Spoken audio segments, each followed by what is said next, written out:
All right, let's talk with Sam. I'm really curious about this. Okay. Let me get Sam. Hey, guys. Get up. Hey, welcome back, Sam. How are you doing? Doing all right. You guys? We're doing good. Yeah. We're doing good. Oh, sorry. I'm invigorated. So, what I've kind of come with this time is kind of the question I see it go around occasionally: is street epistemology dishonest? Mm-hmm. Now, I don't know where Eric sits, but V, I know I've heard you say positive things about street epistemology, so I can guess where you sit in terms of that. Yeah, I think there's a larger conversation to be had for sure. I'm curious, kind of, can you go into that a little bit in case people don't quite know the context behind this question? Because I've heard it, you've heard it, but it could be that our viewers haven't. Yeah. So, with street epistemology, quite often people will say that it is, or try and argue that it's dishonest, and usually the points people will try and make with that are things like, oh, street epistemology is just to try and create doubt, it doesn't cause anything productive, or to say that it is just to try and create unbelievers, so to speak, which is not helped by Peter Boghossian. No. Oh, God. Sign of the cross. Like, I'm not even religious, but, putting that up there. So I disagree with those criticisms, but there's other criticisms I have that I don't hear come up as often with street epistemology. Mm-hmm. That I quite often, if I ask someone why is street epistemology useful, I will quite often get the response because it's a way for me personally to ensure I'm using skepticism properly. Oh, so it's using other people as a tool. Yeah, and so I can definitely see how people could think it's a useful device. It's a modified version of the Socratic method, for crying out loud. Mm-hmm. But the way that it often gets pitched to other people, like the street part of street epistemology, is less that and more, can we examine one of your beliefs rather than as a general tool for skepticism? Yeah. Yeah. And so I don't know if you guys want me to kind of keep talking or no, that's leave the floor a second. No, that's a really good kind of overview, both of the common understanding when someone might say street epistemology is dishonest, and then kind of where you fall. So I'm going to address it real quick first, like both sides of that, because I think that we're right to divvy that up into two sections. And then Eric, of course, I want to hear what you think about this as well. So calling street epistemology dishonest because the goal is to invoke doubt or knock confidence down a few pegs, to me uses a weird definition of dishonest, right? If that is the stated goal, and if done well, it should be, right? You shouldn't necessarily just spring this on somebody. But if you're saying, hey, what's your confidence level? Could we talk about how to get that confidence level adjusted in one way or another? What would that take? If the other person is down for that, then the doubt that they might feel afterwards is part of a mutually agreed upon and consensual conversation, right? You can't be held accountable to how someone feels after talking to you as long as you have both been respectful and engaged and honest. So I feel like that element can kind of be put to rest. I know it can be uncomfortable. Street epistemology can definitely be that, but I don't think dishonest is a right term for it. Now, in the way that you have phrased it, Sam, I think it's very interesting to talk about it in the way that what I'm getting from you is saying, hey, if you're using this as kind of a mental exercise and what you're doing intentionally or unintentionally is impacting another person, not because you care about them or actually want to engage, but just because you want to practice something, that then feels icky, right? Is that kind of where you're coming from?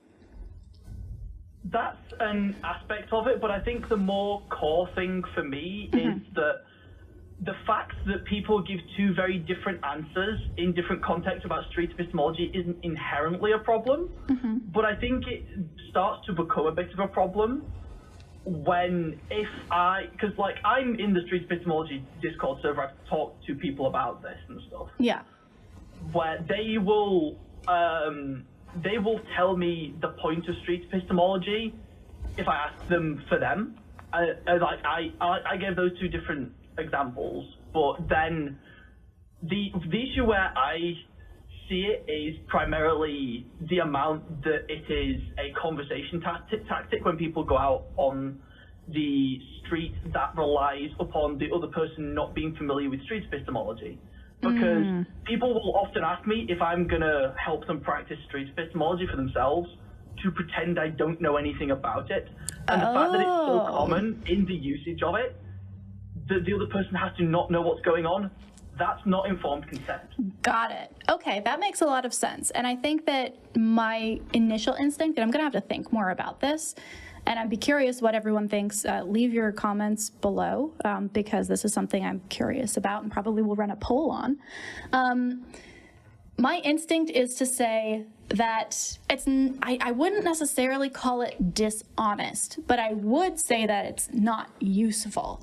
So in the same way that we discourage callers like Robin using a script and assuming that we either A, don't know what we're talking about, or B, are going to answer in specific ways, that's going to set him up for failure because he's going to come up against people who don't fit that script, right? And then he's going to look like an idiot.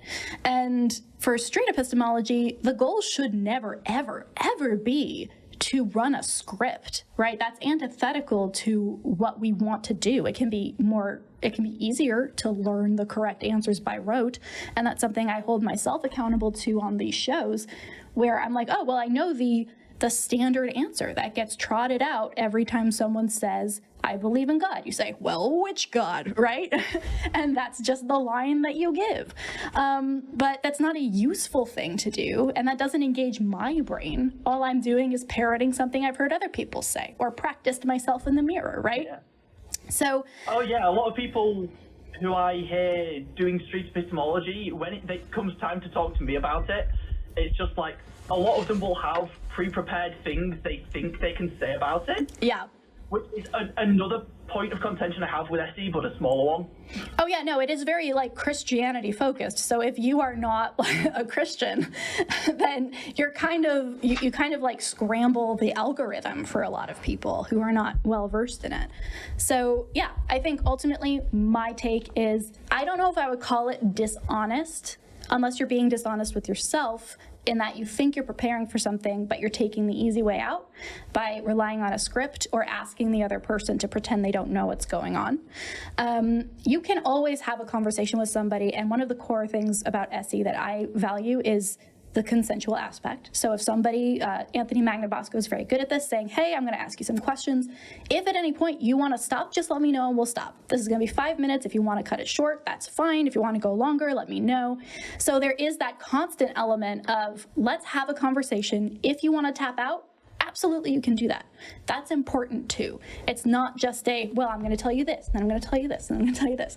It's not useful, and it doesn't make the other person feel like a human. So as long as you're making the other person feel like a human, even one that's now a little bit more doubtful about what they think and how they feel, then you're fine. It's just make sure you're doing it actively and not just memorizing shit.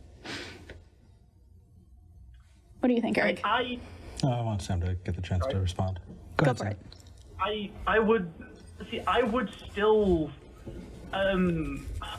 I still have consideration for it in terms of the consent aspect of it, is the fact that I don't think street epistemology inherently has problems with consent.